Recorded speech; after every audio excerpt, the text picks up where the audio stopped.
début des années 80 donnera naissance à une nouvelle dynastie. L'ascension des Islanders de New York sera rapide. À leur 8e saison seulement dans la Ligue nationale de hockey, ils entreprendront leur règne de champions. Hommes de caractère alliant la science du jeu à la robustesse, les Islanders domineront la Ligue et gagneront 4 Coupes Stanley d'affilée. Mais la grandeur est volatile, et comme toujours, de nouvelles étoiles naîtront pour saisir leur moment de gloire. Ce sera un combat de titans, une bataille entre les meilleurs, et le flambeau sera relayé à une autre génération. L'amour du hockey en viendra à se confondre avec celle du pays, alors que le sport s'internationalise. Mais la guerre de la Ligue nationale se poursuit. 2 fois, les Pingouins de Pittsburgh soulèveront la coupe et dans la victoire, un joueur symbolisera le caractère et le courage.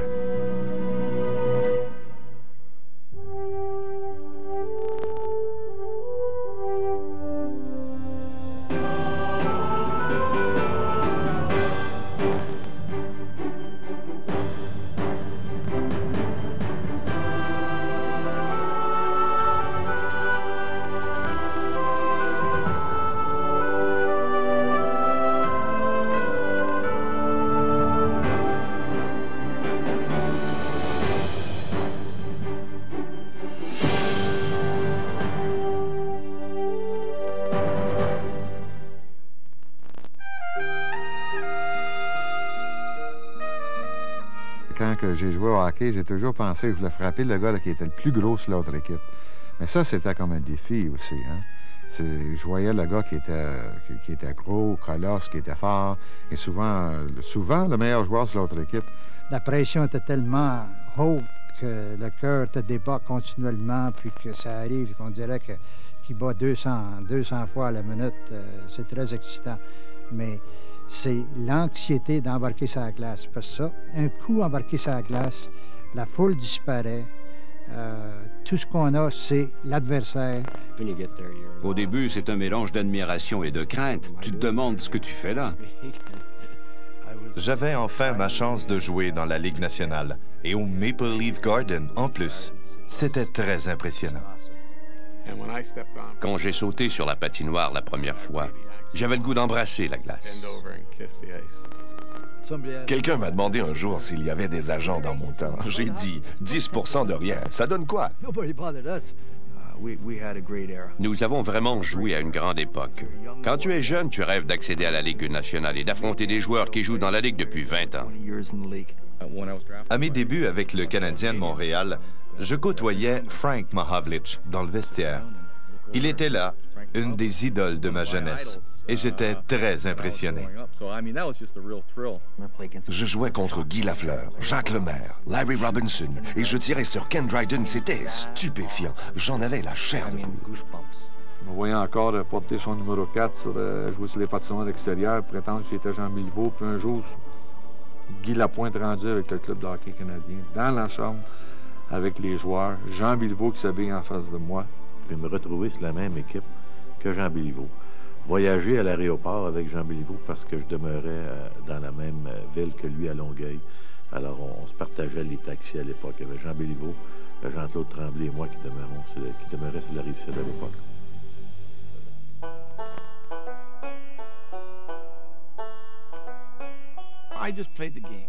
Je me contentais de jouer sans me soucier de rien, sans prendre de notes.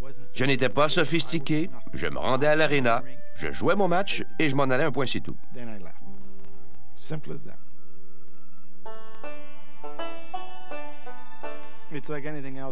Quand tu joues dans la cour ou sur la rivière et que tu n'es pas aussi rapide et aussi fort que les autres, tu finis par comprendre que tout le monde a besoin d'une cible. Pour Billy Smith, jouer les cibles sera payant. Mais dans l'Ontario de son enfance, il ne joue que pour l'amour du hockey.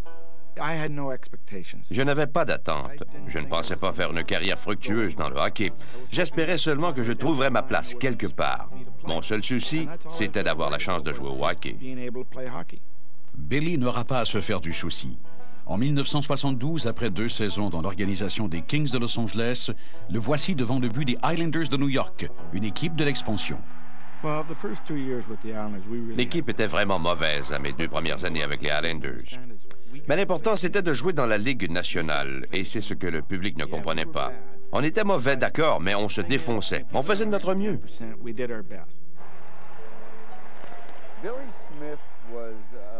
Billy Smith était une sorte de réincarnation de Gump Worsley.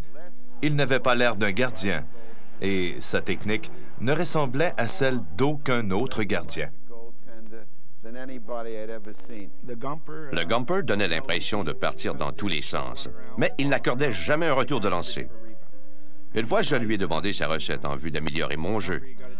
Il m'a dit, « Le jeune, contente-toi d'arrêter la rondelle. » Arrêter la rondelle n'est qu'un début pour Billy, qui donnera une dimension nouvelle à l'expression « défier le tireur ».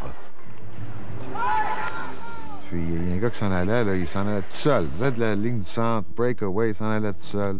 Avant qu'il arrive à la ligne bleue, c'était Billy Smith qui l'a rencontré, puis il l'a frappé, éclate à terre. Fait que ça donne une idée de la façon qu'il aimait jouer. Il aimait être robuste. Il ne cessait pas de nous dire de ne pas lui bloquer la vue. Un jour, je bataillais avec quelqu'un devant le filet, quand tout à coup, j'ai reçu un coup violent à une cheville. Je me suis rendu compte que Smithy venait de me frapper. Il m'a dit « Je ne pouvais pas voir le tir. Dégage !» Moi, je voulais m'occuper du gars devant le but, mais il m'a dit de foutre le camp et que lui s'en occuperait. Billy prenait ça tellement au sérieux qu'il a même, durant une pratique, il a couru après moi avec son bâton de hockey parce que j'avais lancé à une place qu'il ne voulait pas que je lance. Parce que Billy, durant les pratiques, il prenait pas ça très, très au sérieux. Puis il avait tellement peur qu'on le blesse durant les pratiques qu'il prenait ça personnel. Il fallait gagner à tout prix. J'étais prêt à faire mal à quelqu'un ou à me faire blesser pour gagner un match. Le style combatif de Smith aide les Islanders en 1980 à remporter la première de 4 Coupes Stanley d'affilée. Comme toujours, il joue comme il l'entend. Smith était un adepte de la vieille école, du genre « Excuse-moi, mon vieux, mais si tu ne portes pas un chandail des Islanders, je t'annonce officiellement que je te déteste et que je continuerai à le faire. » Le public doit comprendre certaines choses. Les bagarres sont-elles vraies? Oui, elles le sont. Risques-tu de te faire blesser? Absolument. Mais ça fait partie du plaisir. Je sais que je n'étais pas le joueur le plus propre, mais j'aimais ça. Je disais à mes défenseurs, si jamais je me bats, ne vous en mêlez surtout pas. Une bonne bagarre amuse la galerie, et ça m'amusait moi-même.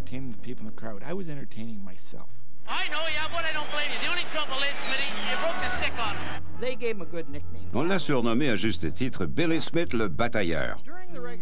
Il était bon durant la saison régulière, mais il avait le don de hausser son jeu d'un cran dans les séries. Il devenait alors un gardien exceptionnel. L'intensité est ce qui fait la différence entre les séries et la saison régulière. C'est une question de vie ou de mort. Il n'était pas très musclé, mais il était fort. Il avait aussi une détermination hors du commun, ce qui est la marque d'un champion. Smith gagnera le trophée Vézina en 1982 et sera choisi joueur par excellence des séries en 1983. Mais tout au long de sa carrière, Billy Smith, le batailleur, gardera l'esprit d'un enfant. Le hockey m'a empêché de grandir, et c'est ce qui fait sa grandeur. Tu as beau vieillir, le hockey te garde jeune.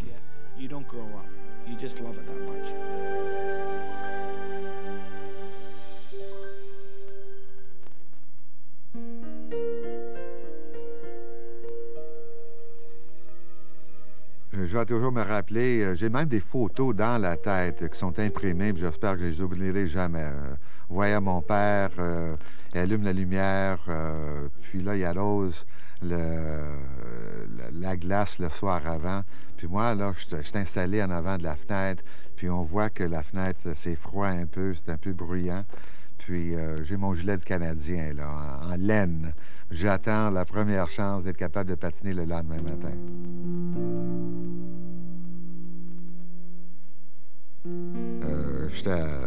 sur le plancher à terre en avant de la télévision. Puis je regardais mon idole Jean Béliveau. Puis c'est lui qui avait monté la coupe au-dessus de sa tête, là, puis il se promenait autour au Forum à Montréal. Jean Béliveau a toujours été mon idole. Et même aujourd'hui, à 45 ans, je le vois souvent au Centre Molson quand les Panthers jouent les Canadiens. Il est toujours mon idole. Et là, l'entraîneur du football, Gene Robillard, m'a mis dans une position à 13 ans où il a fallu faire une décision. Alors, comme j'ai dit à mon père, j'ai dit, Dad, j'ai dit, ma décision est que les juniors, ils vont m'offrir 17 piastres par semaine. Alors, évidemment, les finances commençaient à me passer dans la tête. Alors, j'ai arrêté de jouer au football. Puis j'ai commencé à concentrer sur mon hockey. À 15 ans, Denis était presque un adulte. Ce qui m'a d'abord frappé, c'est sa présence physique. C'était une force physique imposante. 5 années durant, Denis Potvin dominera la Ligue de hockey junior de l'Ontario. En 1973, la Ligue nationale l'attend. Nous avions le premier choix et nous avons choisi Denis. Nous n'avions aucun mérite, il était le meilleur. Si seulement tous nos choix au repêchage avaient été si faciles. Et là, le premier match à Atlanta, on arrive à Atlanta, puis il n'y a pas de casquette de bonne couleur parce qu'on est sur la route. Les entraîneurs ont oublié d'amener la casquette, je pense qu'elle était bleue dans le temps. Fait que là, la première période, il a fallu faire une décision. Comme recrue, certainement, je ne pouvais pas dire non, je ne peux pas jouer les premières 20 minutes, mais je m'ai senti nu les premières périodes à Atlanta. L'air me passait autour des oreilles, là, puis c'était pas confortable. J'ai eu peur parce que j'ai toujours joué avec une casquette. Son casque protecteur retrouvé, Potvin commettra peu d'erreurs à sa première saison et deviendra déjà l'un des meilleurs défenseurs. Je voulais gagner toutes les petites batailles pour éventuellement gagner la guerre. J'avais peut-être pas le coup de patin, mais j'avais un bon jeu de passe, puis physiquement, j'aimais frapper. Et ça me dérange pas quelqu'un qui me frappe. C'est comme dans le football. J'aimais aller à travers de la ligne au lieu de courir autour. Fait que le contact, c'était de quoi que j'aimais beaucoup. C'était vraiment un des outils que je pouvais utiliser durant les matchs de hockey qui me rendaient du succès. Alors, j'étais pour le continuer. Puis oui, des fois, je me fâchais. Souvent, je me fâchais. Quand Denis Potvin frappait quelqu'un, il lui traversait le corps. Ça faisait encore mal une semaine plus tard. Il y a plusieurs gens qui ont pensé de moi comme un homme assez vicieux sur la glace, mauvais des fois, mais c'est vraiment parce que la compétition. Et oui, j'étais mauvais, vicieux souvent. Il complétait toujours ses mises en échec. Si tu suivais avec admiration la trajectoire de ta passe, il te ramenait sur terre avec une mise en échec dont tu ressentais les effets pendant toute la partie. Que même si c'était Marc Messier ou Guy Lafleur qui allait dans le coin, c'était moi et lui, puis lui sortait avec la rondelle, là, ça me fâchait. Là, je savais exactement qui aller chercher. Si sa taille et sa force en font une terreur, Potvin est également une menace en zone offensive. Il pouvait décocher un tir du poignet de la ligne bleue mieux que personne. C'était de véritables boulets. Quand il tirait, tu priais pour que la rondelle ne te touche pas. Après tout, c'est le rôle du gardien, non? Potvin a été l'un des joueurs les plus complets de l'histoire. Le public ne se rendait pas compte à quel point il était bon. Il jouait 35 à 40 minutes par partie. Certains soirs, on aurait dit qu'il ne quittait jamais la patinoire. Il était incroyable à la ligne bleue. Il faisait tout. Il jouait en avantage numérique, écoulait les pénalités. Il était toujours sur la glace. Le dynamisme et la détermination de Potvin en font un leader naturel. Un candidat parfait pour mener les Islanders à des années de grandeur. Bill Torrey m'a donné un livre. Le livre, c'était « Les meilleurs capitaines dans la Ligue nationale ». Puis comme des raisons, c'était Jean Béliveau qui était dans le livre. Puis d'autres capitaines aussi, des Bobby Clark, Red Kelly, des gars comme ça, Alex Delvecchio. Puis des gars qui parlaient commencer à être capitaine. Puis la chose que je me rappelle tout le temps, c'est que les capitaines, des gars de même, ils ont toujours pensé pas mal de la même façon. Il faut que tu oublies jamais le fait que la motivation est de gagner.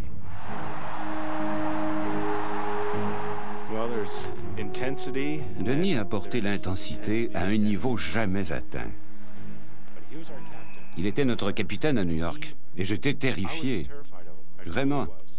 Je le respectais beaucoup. Il n'hésitait pas à se lever dans le vestiaire pour dire à quelqu'un ce qu'il pensait de son jeu. Il était incroyablement intense. Il voulait rien de moins qu'être le meilleur à sa position et contribuer au succès de l'équipe. C'est une attitude qui se propage.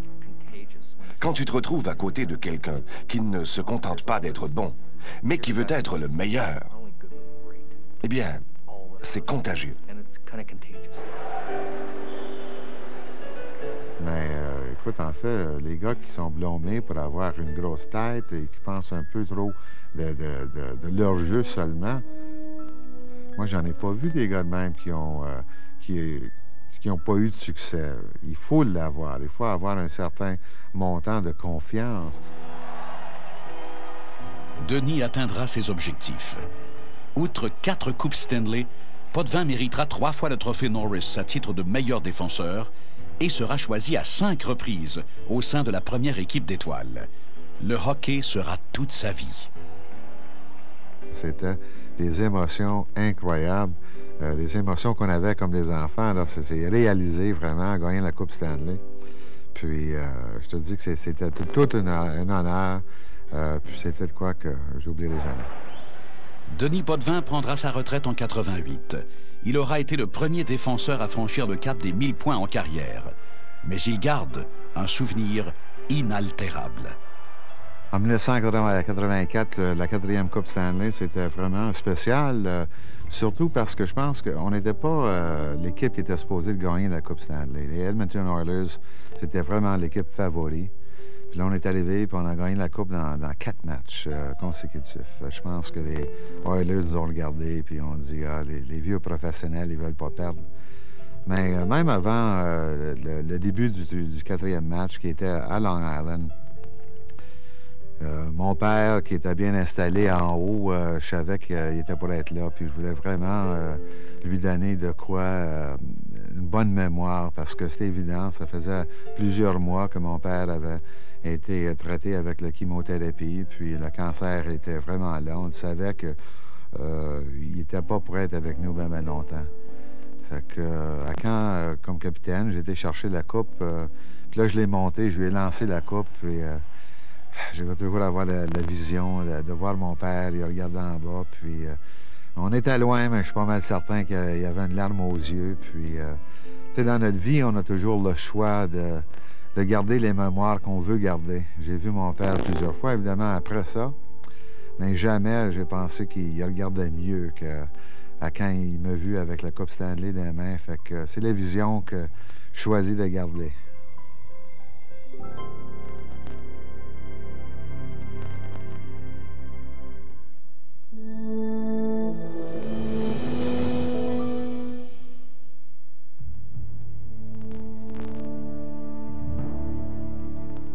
Moi, je suis un perfectionniste. J'aime faire bien les choses. Je suis pas parfait, je serai jamais parfait. J'ai jamais été parfait, mais sauf que j'aime faire des choses que je sais que je vais avoir un certain succès à faire.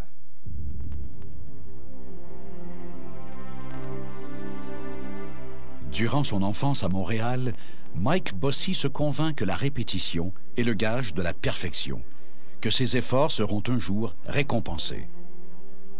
Quand j'étais jeune, moi, je jouais dans la cour et je jouais tout seul souvent. Fait que j'inventais beaucoup de scénarios. Je jouais à la défense, joueur d'avant, je jouais contre moi-même. J'étais le gardien de but. Alors, on devient très créatif dans ces circonstances-là. Je me voyais déjà comme un joueur de hockey dans la Ligue nationale parce que c'est juste ça que je faisais. Je jouais au hockey. Évidemment, j'allais à l'école aussi, mais je jouais au hockey, puis je me voyais dans la Ligue nationale. Je regardais la télé, puis je voyais les joueurs jouer, puis c'est ce que je voulais faire. Notre recruteur au Québec, Henry Saracino, avait été l'entraîneur de Mike chez les Bantams à l'âge de 12 ans. Il connaissait la famille et nous avons toujours gardé un œil sur Mike.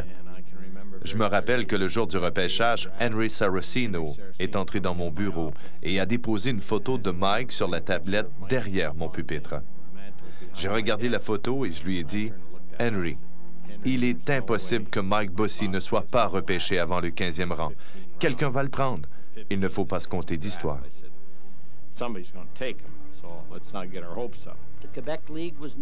La Ligue junior du Québec avait la réputation de ne pas favoriser l'échec avant, ni la robustesse. Il est vrai que Mike Bossy n'était pas un joueur robuste, que l'échec avant n'était pas son fort, mais pour marquer des buts, il n'avait pas son pareil. Avant même d'avoir disputé un seul match dans la Ligue nationale, Mike Bossy ne doute pas de ses capacités, surtout quand vient l'heure de négocier son contrat. Mike Bossy m'a dit, « Ce n'est pas une bonne offre pour quelqu'un qui va marquer 50 buts. » Je lui ai dit, « D'accord, Mike, l'offre n'est pas assez bonne pour un marqueur de 50 buts, mais tu arrives dans la Ligue nationale et je serais très heureux si tu en marquais 25 ou 30. » Il a insisté, « Non, je vais en marquer 50. » Et aussitôt que j'ai dit ça, il est parti à rire. Je me sentais un petit peu nono après ça parce que je me suis dit, tu étais effronté de dire ça à un directeur général avec autant d'expérience. Mais dans le fond de moi, j'avais beaucoup de confiance en mes moyens. Je savais l'équipe avec laquelle je m'en allais avait des bons joueurs et que ce serait possible si les circonstances étaient bonnes. Au camp d'entraînement, je jouais contre ce jeune ailier droit qui décochait des boulets très précis. Immanquablement, ses tirs atteignaient la cible. Le coin supérieur du filet, entre les jambières, au-dessus ou au-dessous du gant. Il avait un tir canon et il était encore très jeune. J'ai demandé qui c'était et on m'a dit « Mike Bossy, un choix de premier tour du repêchage. »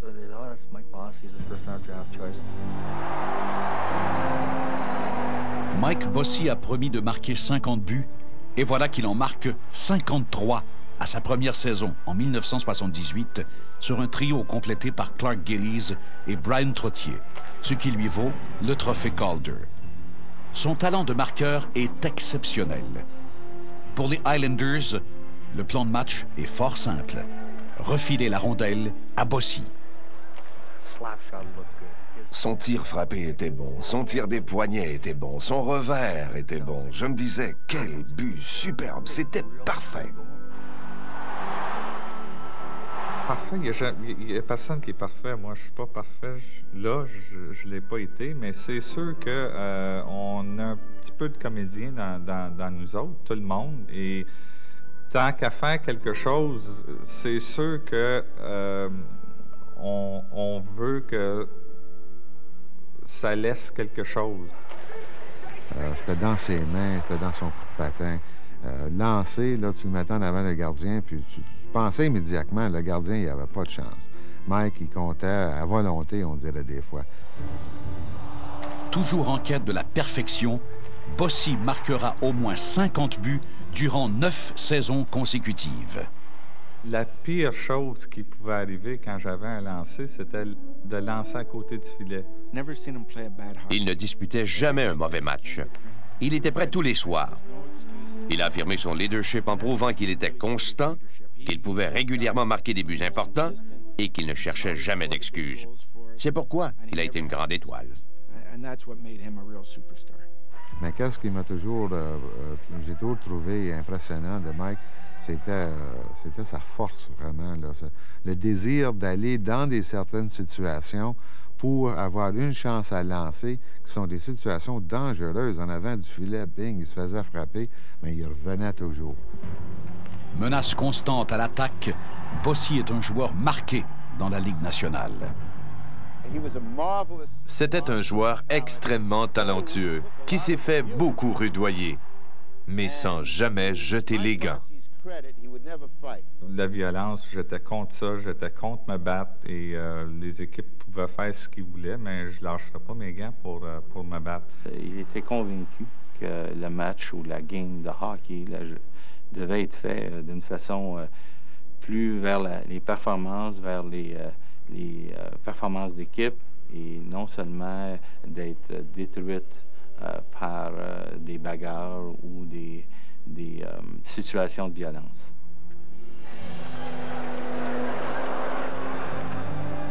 Mike Bossy a raison de jouer à sa façon.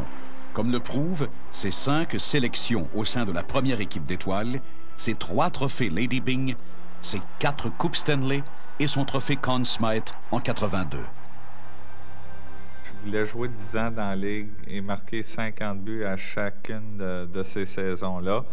Et ce qui m'a désappointé le plus, c'était de ne pas pouvoir marquer 50 buts. J'ai probablement joué plus de parties que j'aurais dû jouer cette année-là à cause de mon dos.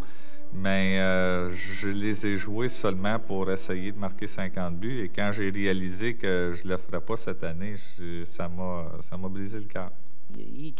Il a marqué des buts dès sa première saison et a continué jusqu'à ce que son dos le lâche. Je crois sincèrement n'avoir jamais vu un meilleur marqueur. Mike Bossy, ce marqueur prolifique, prendra sa retraite en 1987.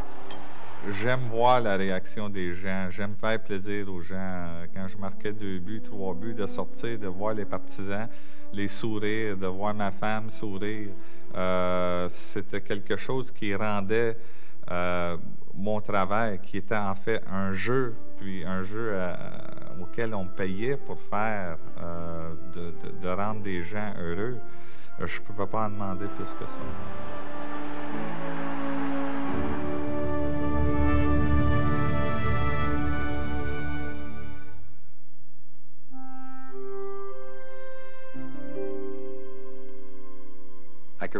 Mon premier bâton était un Hiawatha.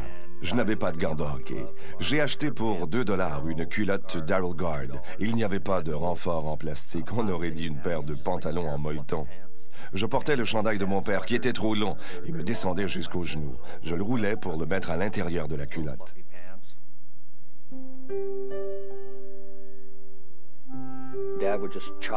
Papa défaisait le barrage des castors. L'eau s'écoulait et c'était notre patinoire. On entendait les lames qui faisaient une sorte de bruit creux. Il faisait si froid qu'on avait le nez et le bout des oreilles gelés. On portait des petites tuques qui nous protégeaient mal, mais il n'était pas question d'arrêter. On avait les pieds gelés quand on rentrait à la maison. On se mettait à pleurnicher en jurant que le patin c'était fini, mais dès qu'on avait les orteils dégelés, on remettait ça. Pour Brian Trottier, la vie sur un petit ranch de la Saskatchewan est simple. L'hiver, il joue au hockey. Et l'été, il est une étoile de rodéo. J'aimais entendre les applaudissements. L'agressivité de ce style de vie me plaisait. J'étais en selle. Je portais un chapeau de cow-boy. C'était génial. Pour Brian, qui passe ses années juniors dans l'Ouest canadien, le hockey professionnel est un rêve lointain. Mais la Ligue nationale grossit et de nouveaux débouchés se présentent. Les plus vieux souhaitaient être repêchés par une équipe de l'expansion parce qu'ainsi, ils ne perdraient pas leur temps dans les ligues mineures. Alors, je me suis dit que moi aussi, ça me plairait bien. Et comme de fait, j'ai été repêché par les Islanders.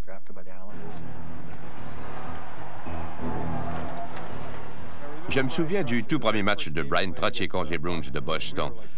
À l'époque, il n'y avait pas plus robuste que nous, et lui n'était pas très gros. À un moment, il a frappé un de nos gars.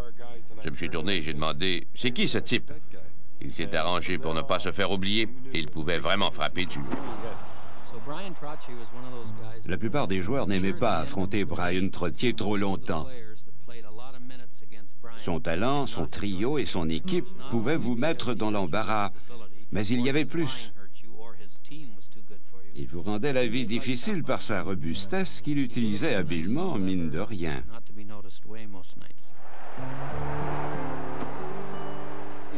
Dans l'histoire du monde, le plus grand admirateur de Brian Trottier aurait été Isaac Newton, le découvreur de la loi de la gravité. Le gabarit de Brian Trottier répondait à la loi de la gravité mieux que tout autre. On avait beau le frapper de tous bords et de tous côtés, il ne bronchait pas. Son corps se contentait de pencher. Il avait maîtrisé la loi de la gravité. C'est le bonhomme, un des bonhommes les plus forts que j'ai vus dans la Ligue nationale, c'est Brian Trottier. Comment résumer le jeu de Brian Trottier? Il te confrontait dès le début de la partie et il ne ratait jamais une chance de t'écraser. Ce n'était rien de personnel, pour lui c'était ça le hockey. La force et l'habileté de Trottier conviennent parfaitement aux Islanders. Après avoir gagné le trophée Calder en 1976 à titre de meilleur recrue, Brian remportera le championnat des pointeurs en 1979, année où il sera aussi nommé joueur par excellence de la Ligue.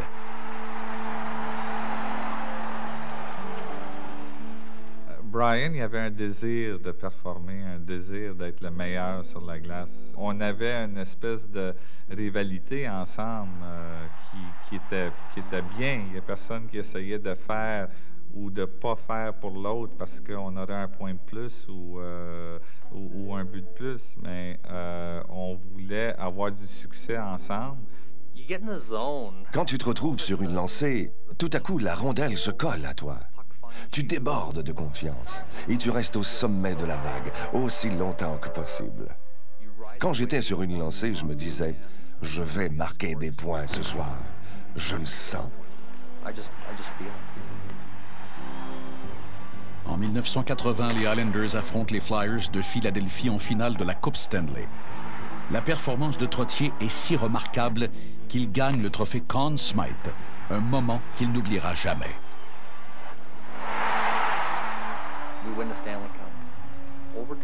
On a gagné la Coupe Stanley en prolongation.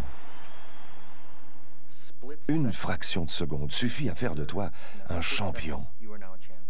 Tous les sacrifices consentis par ta famille, toutes les heures d'entraînement, acharnées,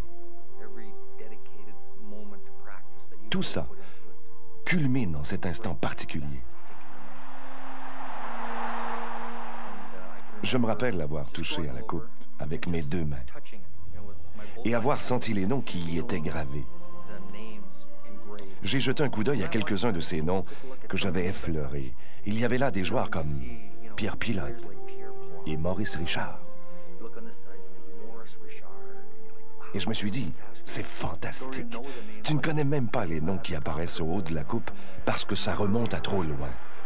Mais tu te rappelles la sensation. C'était comme toucher quelque chose de lissé, de frais.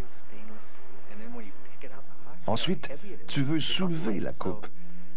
Mais tu te rends compte qu'elle est lourde. Et il faut faire un effort pour la porter à bout de bras. Tu t'attendais à soulever un petit truc en fer blanc. Mais tu as l'impression que la coupe pèse une vingtaine de kilos. C'est vraiment un moment très spécial. Il ne fait aucun doute que Brian Trottier était destiné à devenir un des grands joueurs de l'histoire de la Ligue nationale. C'était un gagnant dans l'âme. Il voulait vraiment gagner soir après soir. Après 15 saisons, le meneur des Islanders pour le nombre de points et de passes ira exercer son leadership au sein d'une équipe en pleine ascension. Je me suis dit que ce serait ma nouvelle identité, que je serais un pingouin de Pittsburgh et que je me défoncerais pour l'équipe sur la glace et hors de la glace et que je ferais de mon mieux pour gagner un autre championnat. Il avait gagné 4 Coupes Stanley avec les Highlanders et plusieurs pensaient qu'il était sur son déclin. Il a prouvé le contraire en devenant un protagoniste important dans la conquête de 2 Coupes Stanley à Pittsburgh, ce qui lui en fait 6 au total. Quand j'étais petit, j'étais un fan. Je n'avais pas de grandes aspirations. Je ne me disais pas « je veux être aussi bon qu'un tel » ou « je veux être le meilleur de l'histoire ». Je n'étais qu'un enfant qui voulait jouer au hockey et qui un jour, peut-être, aurait la chance de jouer un match, un seul, dans la Ligue nationale.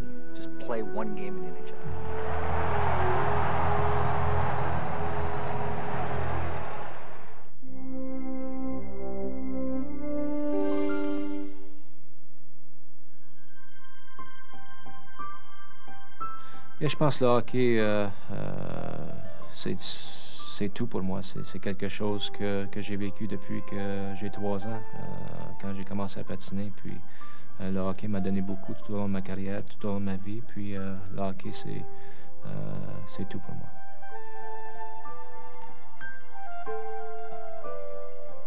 Bien, j'ai commencé à jouer au hockey, à Montréal, j'avais 3 ans. Je me souviens d'avoir patiné sur la patinoire avec une chaise, poussé une chaise sur la patinoire avec mes 2 frères. Puis c'est quelque chose qui était très, très spécial. Après 1 heure ou 2, j'ai laissé la chaise aller, puis j'ai commencé à patiner par moi-même. Et je pense que mes parents étaient très, très importants pour moi quand j'étais jeune. Ils étaient toujours là pour les pratiques, pour les matchs de hockey, pour les tournois. Puis ils ont été très, très importants dans mon développement du hockey tout au long de ma carrière. Bien, mon idole était Guy Lafleur. C'est quelqu'un que je regardais à la télévision, puis j'ai eu l'occasion de le rencontrer quand j'avais 12 ans. Puis c'était un moment très, très spécial pour moi de rencontrer mon idole, puis de lui parler, puis d'avoir son autographe. C'est quelque chose que je vais me rappeler pendant tout au long de ma vie. Puis il était très, très important pour mon développement comme un joueur de hockey. C'est quelqu'un que je voulais devenir un Guy Lafleur, puis j'essayais de l'imiter sur la patinoire. Mario Lemieux est une étoile depuis qu'il s'est patiné. Chez les juniors, il marque des buts à profusion, brisant les records de son idole d'enfance, Guy Lafleur. Et comme lui, il sera un tout premier choix de repêchage. Le premier choix de Pittsburgh, numéro 66, Mario Lemieux. 2 mots viennent à l'esprit à propos de Mario, grandeur et adversité. L'année avant qu'il soit repêché, Pittsburgh avait gagné 16 matchs et l'appui du public était pour le moins tiède. Il a ravivé l'intérêt. Il ne s'est pas contenté de rajeunir la concession. Il l'a sauvée. La tâche était colossale et aujourd'hui, on oublie que c'était un joueur de 18 ans qui se joignait à la pire équipe de la Ligue, à une culture et à une langue tout à fait différentes. Le défi était écrasant. On ne le voit pas ainsi aujourd'hui parce qu'il l'a relevé facilement, mais d'autres joueurs ont été incapables de résister à une si forte pression.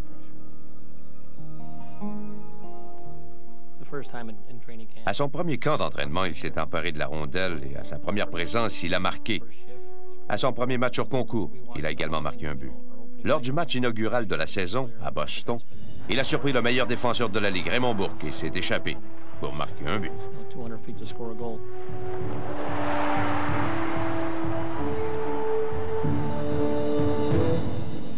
Bien, ma première saison dans la Ligue nationale était très, très difficile de s'ajuster, de jouer contre des hommes. Dans le junior, je jouais contre des gars de 15, 16, 17 ans, 18 ans. Donc, ça a été très, très difficile à s'adapter, à jouer contre des joueurs de 25 ans, 30 ans, 35 ans, qui sont beaucoup plus rapides, beaucoup plus forts. Puis, c'est ça qui m'a donné de la difficulté ma première saison dans la Ligue nationale. Mario se montre à la hauteur de la tâche. Il inscrit 100 points à sa première saison. C'est un joueur magique, un spectacle à lui seul.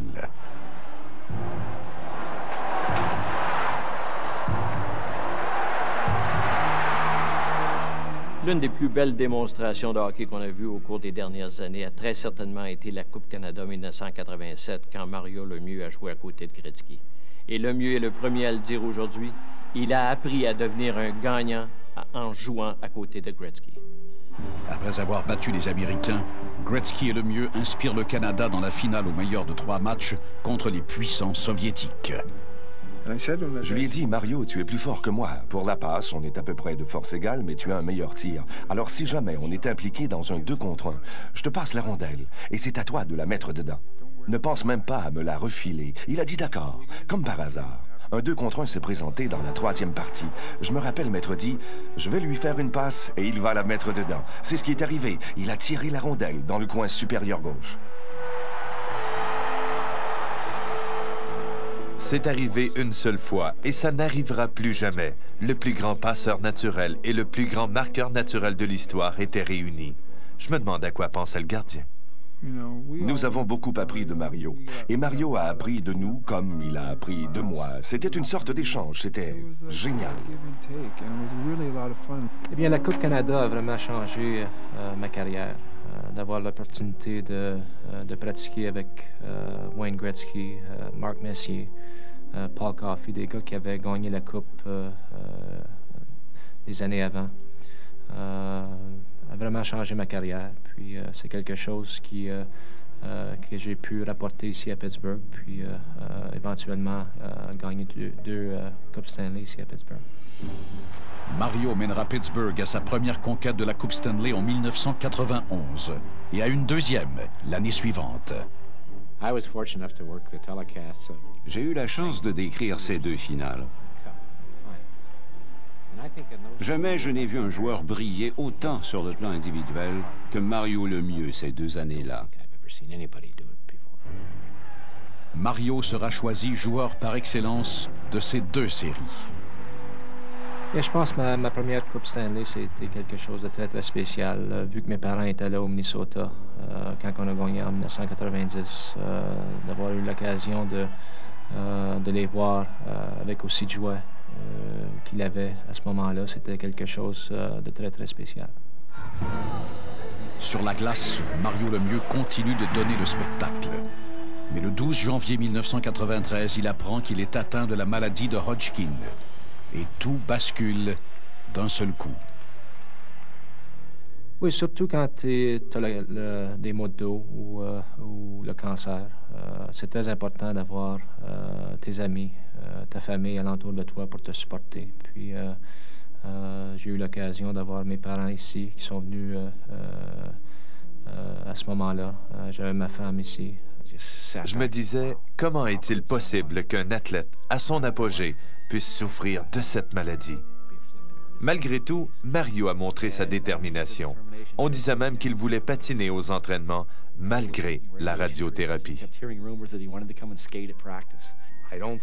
Je n'oublierai jamais ce match à Philadelphie. Il avait été tenu brièvement à l'écart du jeu en raison de la maladie de Hodgkin. Et après sa dernière radiothérapie, il a pris l'avion l'après-midi, a joué à Philadelphie le soir même et a marqué un but. C'est l'une des belles histoires du monde du sport, mais malheureusement, elle ne retient pas assez l'attention.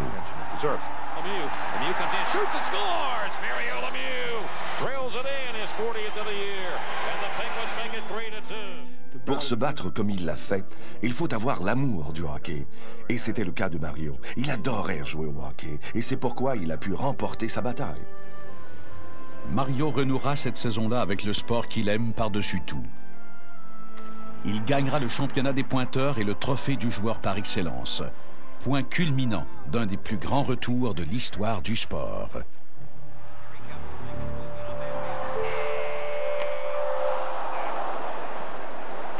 J'aimais toujours aller au-dessus du gant du gardien, frapper le poteau, puis compter un but. Au prix où sont les billets, il y a peu de joueurs qui valent le prix d'entrée. Mais Mario Lemieux était du nombre. 2 fois, 3 fois, sinon une douzaine de fois dans le match, il faisait quelque chose d'inédit. Et ça, dans la Ligue nationale, c'est un exploit. That's something. Drop it on Lemieux. He's right there. A shot. Hey! Shoots and scores. Number 500. Mario continue de marquer des buts et d'assurer le spectacle. Mais victime de maux de dos chroniques, il rate la saison 1994-95 au complet. Pendant 2 années, après mon opération au dos, ça a été très, très difficile pour moi d'attacher mes patins ou d'attacher mes souliers. Donc, à ce moment-là, on avait un entraîneur dans la chambre qui venait m'attacher mes patins. Puis, à ce moment-là, il m'attachait mes patins. J'allais jouer la partie, puis après ça, il détachait mes patins. Donc, c'était quelque chose qui était très, très difficile à faire pendant deux saisons. Dans l'avion, il n'était pas capable de mettre ses bagages dans le compartiment au-dessus. Il était assis seul et avait du mal à se déplacer. Mais il ne s'est jamais plaint. Malgré la maladie et les blessures, Mario Lemieux persévère et redevient l'attaquant par excellence de la Ligue. Mais jouer les magiciens lui est de plus en plus difficile, à tel point qu'il décide de disputer son dernier match. Ça a été un match rempli d'émotions pour l'organisation de Pittsburgh. Encore une fois, il a fait les choses en grand, en marquant un but spectaculaire en toute fin de match. Les joueurs, la direction et les propriétaires étaient émus à l'idée de perdre un joueur de ce calibre. La Ligue nationale a perdu tout un homme quand Mario est parti. Il avait le sens du dramatique. Il a marqué son premier but à son premier tour sur la patinoire, à son premier tir, à son premier match. Et il a marqué son dernier but à sa dernière présence, à son dernier match. Non, je pense que ma dernière saison, j'ai pris la bonne décision de me retirer du hockey. Je n'étais pas capable de faire les choses que j'étais capable de faire auparavant.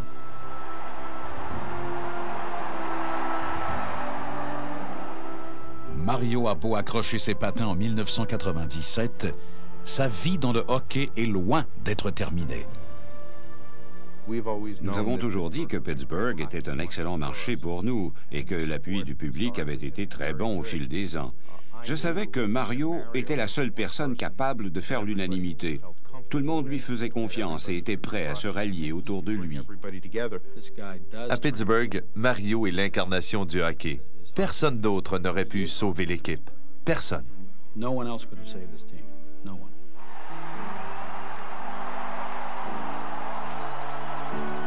Mario Lemieux, le magicien, l'un des plus grands de l'histoire, poursuit aujourd'hui son engagement dans le hockey à titre de copropriétaire des Penguins de Pittsburgh.